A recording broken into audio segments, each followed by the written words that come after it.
Chérif Barka ak waxtaan bi mooy la xew ca Tchad fi mu ne nii kuy woote njiitu réew ma maréchal nga koy wax. waaw maréchal nga koy wax muy ndomba tànk koo xamante ne ci wàllu armée moo ci gën a kawe moom lañ bëgg a jàng ndax image yi moom gis nañ ko mu nekk sax lu viral ci réseaux sociaux yi ndax tenue ba ak nañ ko koy tabbee ngeen gis ko nii kon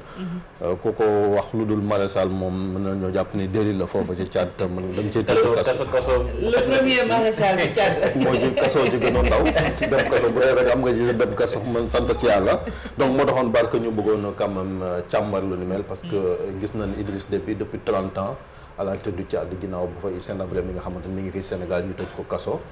jugee ca bopp réew ma mu mel ni kon ba léegi mi ngi gën a dëgëral taxawaayam ci bopp nguur ga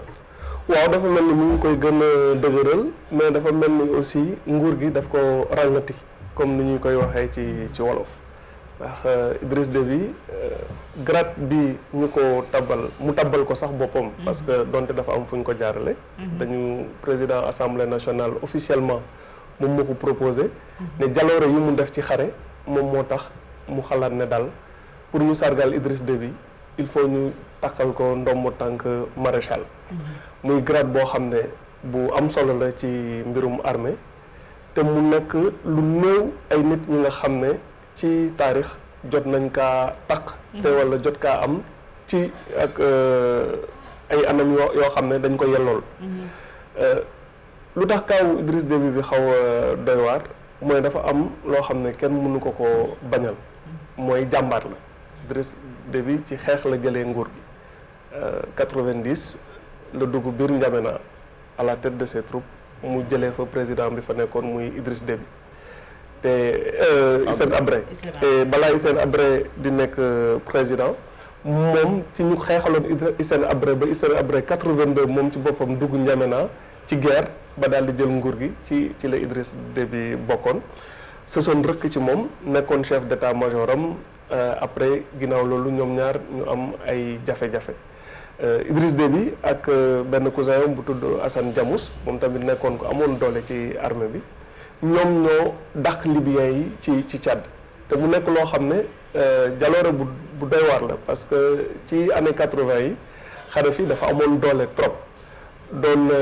bëgg teg loxo ci benn territoire Tchad bu ñuy wax Ban Daouzou ñu mel ni Idriss Déby ak ay Assane Diamous ñoom ñoo jàmmarloog moom ba dàq libyens yi génne leen fa jàpp sax chef armée Libye bi ñu fa yóbbaloon te léegi ñu koy gis ci actualité muy Khalifa Haftar. Khalifa Haftar la doog sax jamono yi passé rek Boko Haram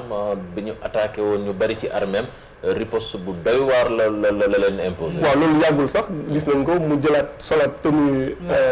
armée daal di dem ne moom mooy jiite troupe yi ci xare ba dina fa dem jàmmarloog ak Boko Haram te balaa muy def loolu foofu nga wax Cheikh Tidiane def na ko surtout Mali. Français yi bi ñu ñëwee dugg Mali pour wàllu armée malienne bi Idriss Déby fasoon na trop ci xeex bi ay troupam ñoom ñoo dem ci zone yu gënoon risqué yi ba dem jàpp fa rey fa benn chef djihadiste bu tudd Abou Zaïd boo xam ne dafa sonaloon maliens yi sonal français yi donc njàmbarteewam amul naatable ci meilleur soldat yu armée africaine bi produire la bokk ci meilleure stratégie la bokk plusieurs fois résisté na sax ay militaires yoo xam ne ay rebelle dem nañ ba dugg ba nekk à 300 mètres de son palais bombardé ko mu génn xeex ak ñoom ba jëlee leen fa donc moom mënuñoo wax ne du guerrier. kon yelloo na ndox ba tànk yi bon léegi nag entre loolu moo tax mbir bi xaw a doy waar entre nekk jàmbaar nekk soldat boo xam ne ñëpp xam nañ ne ku am fit nga ak daal di takk grade bi ak ni ñu ko takkalee loolu moo xaw a doy waar parce que grade bi dafa am lu mu ñuy fàttali ci histoire ay ñoo xam ne yelloowuñ ko dañoo ridiculiser seen bopp ridiculiser Afrique ci ndomb tànk yi nga xam ne chaque jour ñu takkal seen bopp benn ñu ci gën a fës xam ngeen leen yéen ñëpp Mobutu ñëpp sa Centrafrique googu la nekk Afrique centrale voilà Bokassa Mobutu Idi Amin Dada ñi nga xam ne woy bu ñuy bàyyi ci histoire du woy wu rafet et surtout ñoom ay maréchaux yoo xam ne mosuñu gagné benn guerre duñu sax ay soldats yu ñu mën a ràññee bu baax a baax ne ñi def nañ tel jaloore ci seen carrière Mobutu journaliste la woon Bokassa ancien officier armée coloniale française la woon. Idi Amin ancien officier armée coloniale anglaise kenn xameewu leen ci ay jaloore yu fës ci guerre. bi ñu demee ba ràngatiku ñoom tamit ci biir pouvoir xam nga pouvoir dafa presque dafay dofloo nit lañ takkal seen bopp grade boobu. moo tax ñuy laaj Idriss Déby lan moo ko dal moom ci boppam ba muy nangu di ridiculiser boppam ci grade yu timing bi parce que defee ko ci bésub célébration indépendance su réew mi. waaw mu nekk jour bu symbolique mu mel ni maa tey la puis opposants yi ñu bëri rafetlu wuñ ko nee nañ dafa confondre boppam ak jour bu ñoom Tchad bi ñu moomoo seen bopp seen indépendance lañ ko takkal affaire maréchal bi def ci sax benn décret wax titre bi nan lañ ko war a woowee ba bouton yu ñu war a takk ci tenue bi ban couleur la war a am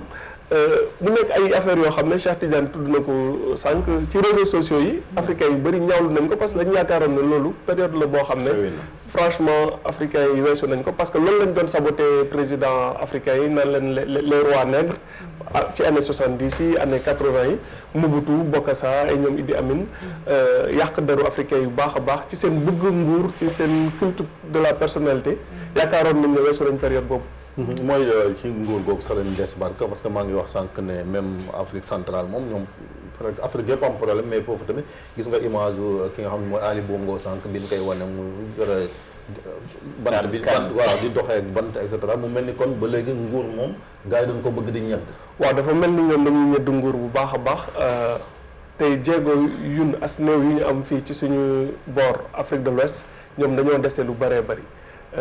ay état yu nga xam ne yu fragile la yu ñu gis tamit bëri fa nemmeeku ay papa ak doom di donnante nguur wala ñoo xam ne def nañ lu ëpp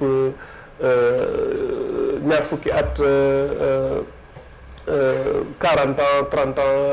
lépp gis nañ fanweeri at lépp gis nañ ko foofu bu mel ni ñoom foofu la démocratie bi gën a sooxe ñoom ñoo gën a dellu ginnaaw ci mbir yu mel noonu.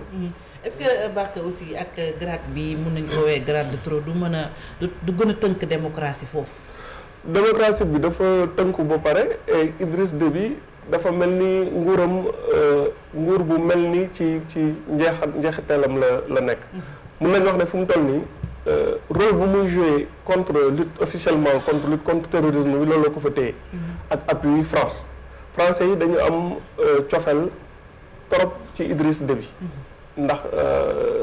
rôle bu mu joué woon contre Libye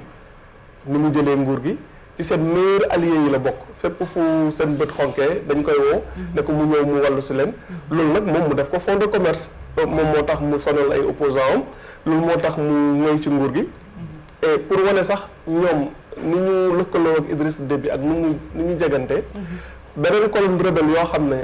ay jarbaatam ñoo ko jiite ñoo ko njëkk contre bokk ci famille am dem nañ ba dugg N'Djamena ñetti yoon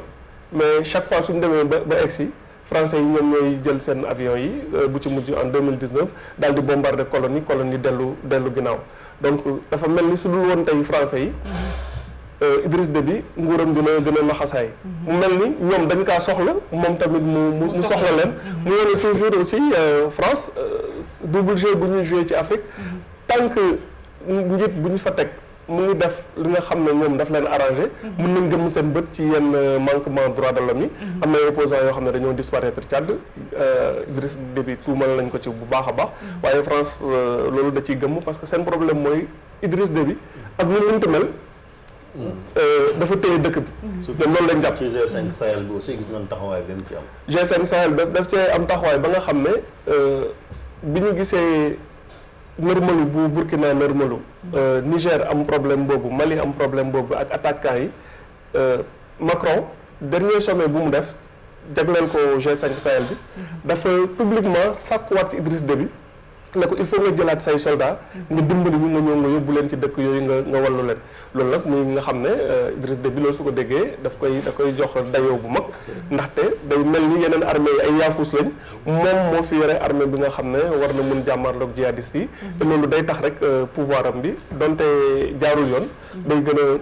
a dëgër rek muy gën a toog ci nguur gi. mais ci loolu dafa mel ni Afrique fay nan ko parce que Sénégal doon nañu xëccoog moom même présidence commission union africaine. ba newee fa li nga xamante ni mooy jël Nairobi professeur Ablaye Bathily doon xëccoo ak Tchadien bi loolu la engagement militaire boobu ak géopolitique boobu muy def ci Afrique da ko jox dayoo bu mag a mag a mag ba nga xam ne effectivement su demee ci yenn forum internationaux yi dafay mel ni sax nit ñi dañ koy tarbiyu dañ koy neexal man nag jàpp naa ne loolu yëpp bokk na ci li nga xam ne moo ko ràngati ba mu yaakaar ne tey war na mun takkal boppam grade bu mel ni grade du maréchal. mais 30 ans de pouvoir tamit fi mu nekk nii ba ngi bëgg a jéggi dayoo nag parce que comme ni ñu ko waxee club trentenaire yooyu nekk Afrique centrale. je pense que quand même il est temps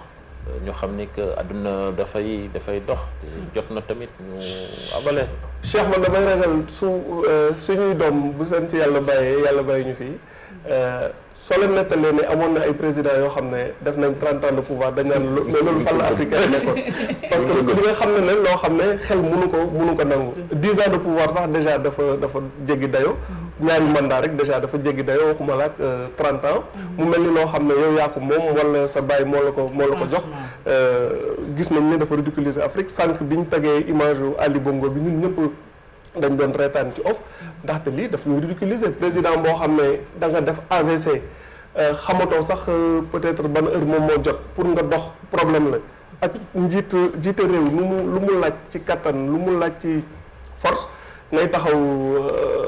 di joxe image bu mel ni image buy ridiculiser africains yi la te ba pare mun nañ jàpp ne Ali Bongo moom tamit Sarkozy moo ko fi installé woon pour mu wutu baayam mu mel ni daal